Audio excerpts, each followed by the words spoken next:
নির্বাচন ফেব্রুয়ারিতে হোক আর এপ্রিলে হোক, আগামী সংসদ নির্বাচনে গণ অধিকার পরিষদ এককভাবে 300 আসনে প্রার্থী দেবে।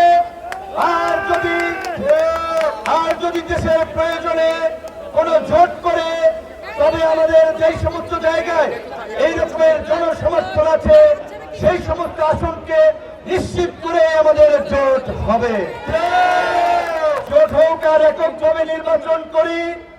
এই ব্রাহ্মণবাড়িয়ার নবীনগর 5 আসন থেকে গণ অধিকারের ট্রাক মার্কায় নজরুল ইসলাম নজরুল ভাই নির্বাচন করবে ইনশাআল্লাহ। আমরা অন্যান্য রাজনৈতিক দলের প্রতি আমরা আহ্বান জানাবো। আজকে আমরা দেখতে পাই কোন কোন রাজনৈতিক দলের নেতারা ওই পুরানো ফ্যাসিস্টদের মতোই হুমকি ধামকি আধিপত্য বিস্তারের একটা রাজনীতি দেশব্যাপী কায়েম করতে চায়। তাদেরকে শুধু মনে করিয়ে দিতে চাই, 16 বছরের ওই দৈত্য দানবীয় আওয়ামী শাসন মুহূর্তের মধ্যে চুরমার হয়ে গেছে। জনগণের প্রতিরোধে নেতারা সীমান্ত দিয়ে, হেলিকপ্টার দিয়ে, নদী নালা যেভাবে পারছে খাল বিল দিয়ে পালিয়ে গেছে।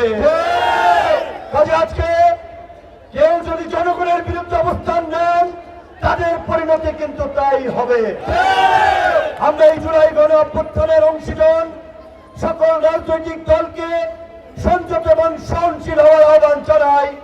আমরা আগামীর নতুন বাংলাদেশ বিনির্মাণে কাঁধে কাঁধ মিলিয়ে ঐক্যবদ্ধভাবে লড়াই করার আহ্বান জানাই।